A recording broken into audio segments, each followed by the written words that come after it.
Leader, third party.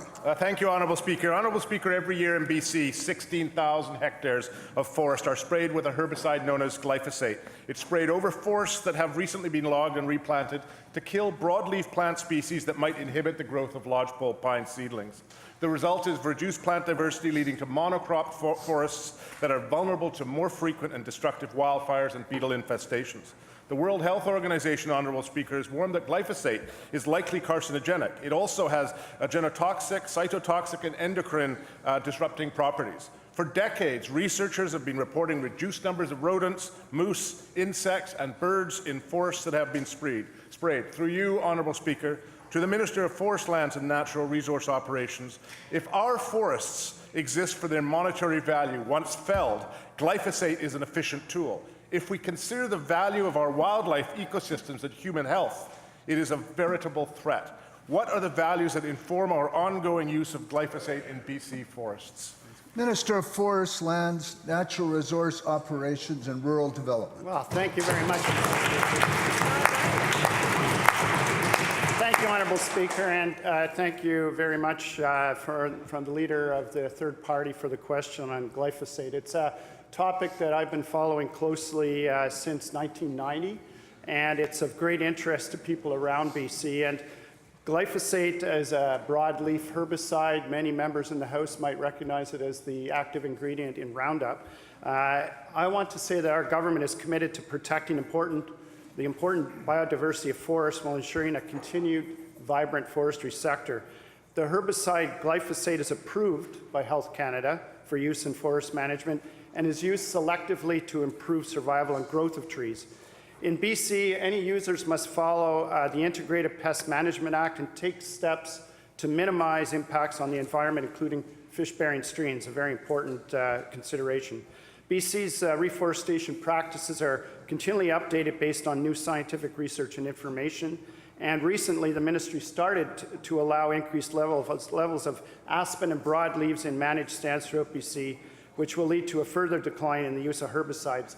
I know the member quoted a figure of 16,000 hectares where glyphosate was applied in, and that was a number from 2015. I'm happy to report in 2017 that number went down to 10,000 hectares, so a decrease of almost 40%.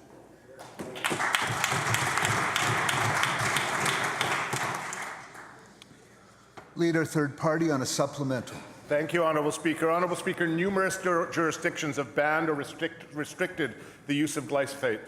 These include the Netherlands, Germany, France, Portugal, El Salvador, Argentina, and Denmark, to name but a few. Meanwhile, in British Columbia, we continue to spray tens of thousands, or at least 10,000 hectares of forests annually with glyphosate. We are contributing to the severity of wildfires, harming wildlife, and watching the chemical work its way through our food supply, all without any sound justification. Honourable Speaker, we should be thinking about the precautionary principle here, not waiting until it's too late. As Rachel Carson once wrote, the right to make a dollar at whatever cost is seldom challenged.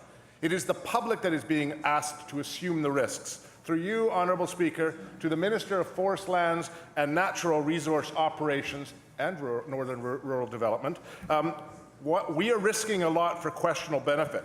How can the Minister continue to justify the ongoing use of glyphosates in our provincial forests?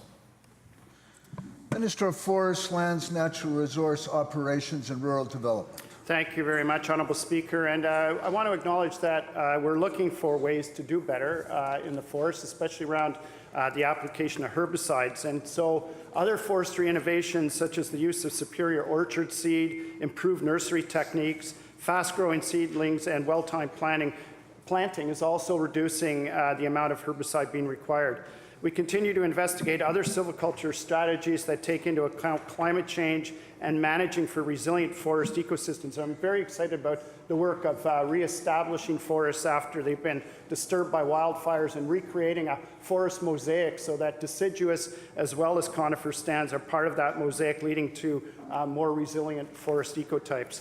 We've also been doing work on the impacts of glyphosate on wildlife, specifically with moose. That's a huge concern to many people in rural areas, moose populations. We want to make sure we're responding to scientific evidence And so we have a program where we've initiated a 2-year study to look at the impacts of herbicide spraying on feed and moose forage and nutritional quality of moose forage. We anticipate the preliminary results will be available in 2019, and we look forward to implementing that research based on scientific evidence. Thank you.